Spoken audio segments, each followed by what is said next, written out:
So, almost everybody knows what these things are. Cup and saucers. We've all got them, we all have them, we all enjoy them. Cup and saucers, they're as ubiquitous as salt and pepper, knives and forks. But what you may not know is the unexpected history of this. This, the cup and the saucer, is actually thanks to chocolate. And in particular, it's thanks to drinking chocolate in bed. Let me unpack that just a little bit for you. By the end of the 16th century, the Jesuits have got this great idea that because chocolate doesn't contain any animal-based product, you can have it on fasting days. So a bit like the reason why we have fish on Fridays and Saints' days and other fasting days, you start to see people drinking chocolate in church. And then they discover they like it, and chocolate becomes a super successful and widely demanded product by ladies of leisure, and probably some guys of leisure too, in 17th and 18th century France and Spain. And they drink it in bed. But there's a problem with drinking it in bed from a mug or a pot. And the problem is that it's going to be quite hot, it's going to be quite frothy, and you don't want to spill it, especially if you've got trembling hands. So the French are all worried about trembling hands, trembler.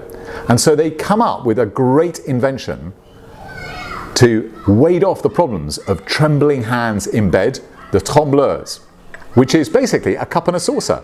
And the idea is that the cup fits on the saucer and it doesn't wobble around, and it stops all the froth and all the foam and all the drinking chocolate getting on your sheets.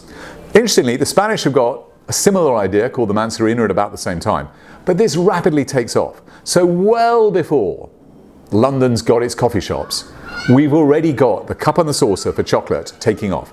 And it takes off not just for chocolate, not just for coffee, but also for tea. We get lots of other items with it too. We get the coffee pot, we get the tea pot, we also get chocolate pots. In fact, Franklin has an amazing chocolate pot.